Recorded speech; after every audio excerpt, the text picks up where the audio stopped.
Hello everyone. तो आज हम लोग शुरू कर रहे हैं एक नया फाइलम फाइलम प्लैटीहेल्मिंथेस।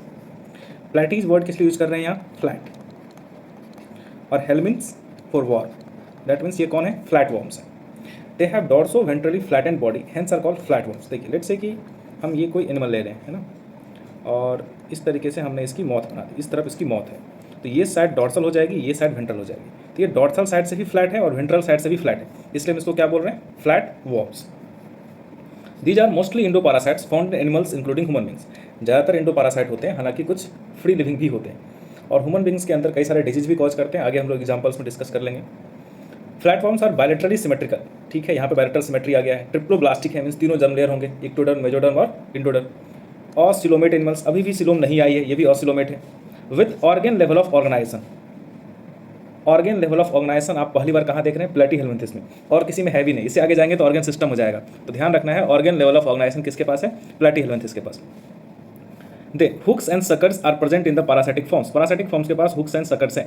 देखिए ये हमने एक फिगर लगा रखा है टीनिया सोलियम का। टीनिया सोलियम में कुछ ऐसे स्ट्रक्चर्स दिख रहे हैं आपको, ये क्या है? हुक्स है। ये सब के सब हुक्स हैं। इस तरीके के जो ये स्ट्रक्चर्स हैं ये हुक्स हैं, और ये दिख रहा होगा आपको, ये सकर्स है। These are suckers. तो हुक्स एंड सकर्स प्रेजेंट होते हैं किसमें? पैरासिटिक फॉर्म्स में। इवन कि आप फैसियोला हेपाटिका में भी देख सकते हैं, इसमें यहाँ पे सकर प्रेजेंट है एक, और एक सकर यहाँ है। तो हुक्स एंड सकर्स कहाँ प्रेजेंट होंगे? इनके जितने भी पैरासिटिक फॉर्म्स हैं उसमें प्रेजेंट होंगे। Some of them absorb nutrients from the host directly through their body surface. ऐसा टेप वॉर्म ही करता है। टेप वॉर्म की जो बॉडी सरफेस होती है वो डायरेक्ट हमारे इंटेस्टाइन के कंटेक्ट में आती है, तो जो भी डाइजेस्टेड फूड है वो ये अपने बॉडी सरफेस से डायरेक्टली एब्जॉर्ब कर लेगा। मीन्स ये जो इसकी स्किन है, आउटर सरफेस वाली स्किन है, उससे ये डायरेक्टली आपकी डाइजेस्टेड फूड एब्जॉर्ब कर लेगा। तो आपसे पूछा भी जाता है कि प्लैटीहेल्मिंथेस का कौन सा मेंबर है जिसके पास डाइजेस्टिव सिस्टम एब्सेंट है? तो दैट इज टेप वॉर्म। और ये जो लाइन लिखी गई है ये टेप वॉर्म के लिए ही लिखी गई है। Some of them absorb nutrients from the host directly through their body surface. ऐसा कौन है? टेप वॉर्म है। Specialized cells called flame cells help in osmoregulation and excretion. Osmoregulation मतलब वाटर और साल्ट की बैलेंस, या कह सकते हैं वाटर और आयंस की बैलेंस बॉडी फ्लूइड में।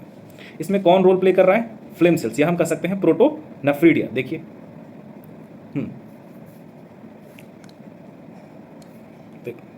लेट्स से ये हम कोई प्लैटीहेल्मिंथेस के मेंबर देख रहे हैं। कौन है ये? बताइए। लिवर फ्लूक है। और लिवर फ्लूक के बॉडी में आप कुछ इस टाइप के अरेंजमेंट देख रहे होंगे।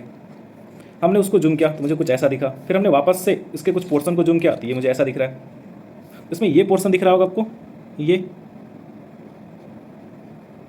पूरी की पूरी आपकी प्रोटोनेफ्रिडिया है। इसमें जो अपर पार्ट है ये आपका फ्लेम सेल है, ये फ्लेम सेल है। और इसमें आप देख रहे होंगे कुछ इस तरीके का सीलिया है, ऐसे। एक सेकेंड, ये आपको दिख रहा होगा ऐसा सीलिया का अरेंजमेंट, ये है ना। तो जो भी वाटर है, सॉरी जो भी वेस्ट फ्लूइड है वो यहाँ इस तरह एंट्री लेगा, है ना। यहाँ से एंट्री होगी वेस्ट वाटर की, और फिर फिल्टर होकर के ट्यूब्यूल के थ्रू चला जाएगा एक्सक्रीटरी पोर में। और ऐसे बहुत सारे फ्लेम सेल्स की ओपनिंग होगी किसी एक्सक्रीटरी कनाल में। एक्चुअली एक्सक्रीटरी कनाल है, यहाँ लेबल नहीं किया इन्होंने, ये एक्सक्रीटरी कनाल है, एक्सक्रीटरी कनाल है ना। अच्छा, यहाँ लेबल कर रखा है। एक्सक्रीटरी कनाल में क्या हो रहे हैं? बहुत सारे प्रोटोनेफ्रिडिया की ओपनिंग हो रही है। ये देखिए, यहाँ से भी 2 ओपनिंग है, यहाँ से भी एक ओपनिंग है ना। और प्रोटोनेफ्रिडिया की जो अपर सेल होगी, है ना, वो कुछ आपको फ्लेम जैसा अपीयरेंस देता है, क्योंकि वहाँ सीलिया प्रेजेंट होती है, और सीलिया की वजह से ऐसा अपीयरेंस आता है, तो लोगों ने नाम रख दिया फ्लेम से।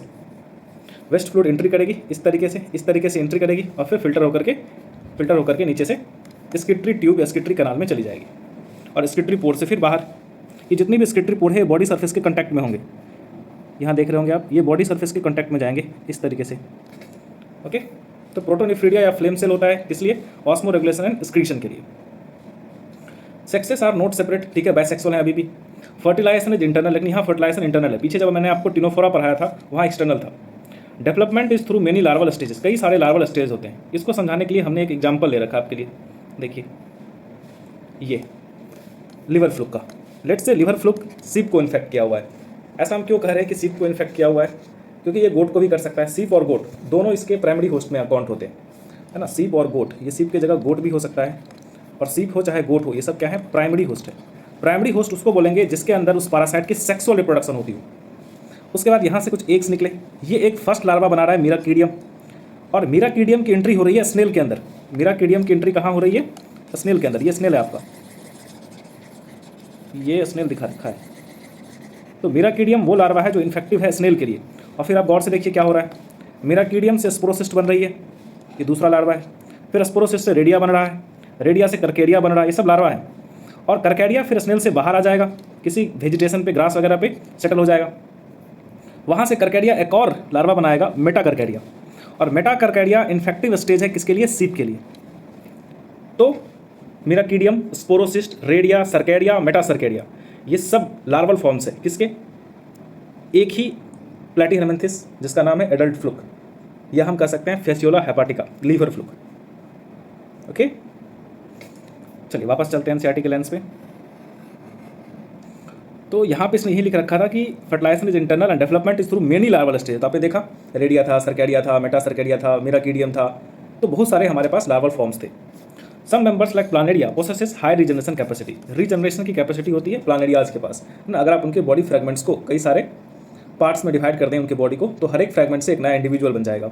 और जब आप क्लास 12th में रिप्रोडक्शन चैप्टर पढ़ेंगे तो वहाँ सीखेंगे ट्रांसवर्स बाइनरी फिजन, ना। जो प्लानेरिया है वो क्या शो करते हैं? ट्रांसवर्स बाइनरी फिजन शो करते हैं, ट्रांसवर्स बाइनरी फिजन शो करते हैं। ओके, तो हमें काफ़ी अच्छा रीजनरेशन का कैपेसिटी देखने को मिलता है प्लानेरिया में। ट्रांसवर्स बाइनरी फिजन भी शो करते हैं ये। टीनिया सोलियम या टेप वॉर्म इसका एग्जाम्पल है। फेसियोला हेपाटिका, लीवर फ्लूक, है ना। अच्छा, टीनिया सोलियम से कौन सी डिजीज होती है? सर हमने यहाँ मेंशन कर रखा था, हाँ देखिए, टीनियासिस एंड सिस्टिसर्कोसिस, है ना। तो देख लीजिए अच्छे से, आपकी एनसीईआरटी अब क्लियर होनी चाहिए।